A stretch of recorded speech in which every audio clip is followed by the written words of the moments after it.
Divine music. 1, 2, 3, go. Hey, can I talk to you about my friend named Jesus? Hey, GP. Hey, excuse me, I'm so...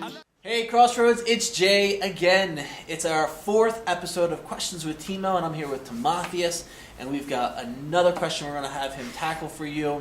This one is, what is a true definition of heaven? What is a true definition of heaven? Timotheus, what say you? Hey, that's a great question.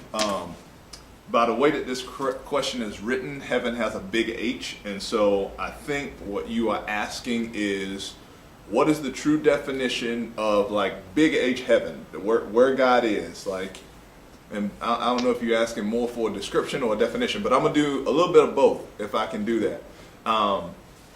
Big H heaven is the place where God lives. It's that simple. It's the place where God's throne is. It is the place where the angels cry, holy, holy, holy to God the Father, according to Isaiah chapter 6.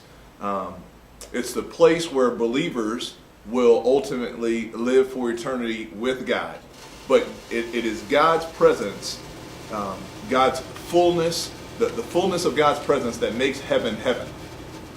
If God's presence was not in its fullness in heaven, then it, of course, wouldn't be heaven. It would be some other place.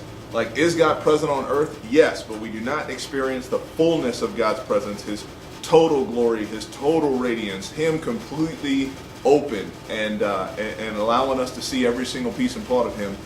That is what heaven is reserved for, and heaven is the place where believers will go.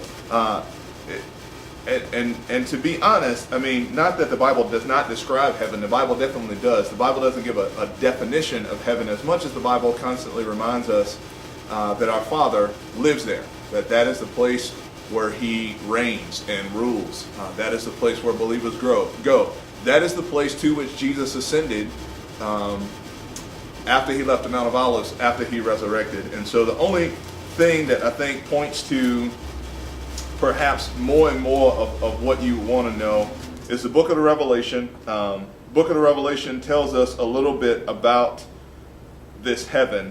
John says in Revelation chapter 21 verse 2, I saw the holy city, New Jerusalem, coming down from God out of heaven, prepared as a bride adorned for her husband. I heard a great voice out of heaven saying, behold, the tabernacle of God is with men, and He will dwell with them, and they will be His people, and God Himself will be with them and be their God, and God will wipe away all their tears from their eyes. There will be no more death, nor sorrow, no more crying, neither will there be any more pain, for all of the former things will pass away.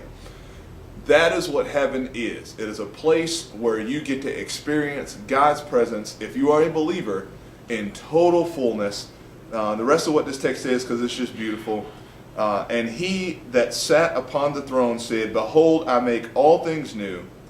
And He said unto me, talking about John, write, for these things are true and faithful. And He said to me, it is done. I am Alpha and Omega, the beginning and the end. I will give unto him that is thirsty of the fountain of the water of life freely. He who overcomes will inherit all things. I will be his God. He will be my son. That is what heaven is all about. You getting to know in the fullness this God who we get glimpses of right now. As we see miracles, as we see different things happen, we get glimpses of His glory. As we read the Word of God, we get an understanding of what His glory is all about. But heaven is the place where His glory is unleashed, and you will get to see and experience God in His total fullness. The reward of heaven is not just the golden street. If you read through the book of Revelation, it tells us all about heaven. It's not just the golden street. It's not just the jewels in the city. It's not just the beauty of the city or a wall that is 1,322 miles high. The beauty of heaven is the fact that you finally get to see the love that has loved you since before the foundation of the world, and you get to spend eternity with Him. There's your answer. All right, nice and simple. Chew on that for a little while. We'll see you next time with Questions with Timo. Oh yeah, by the way, friend named Jesus. it feels good to have London in the house.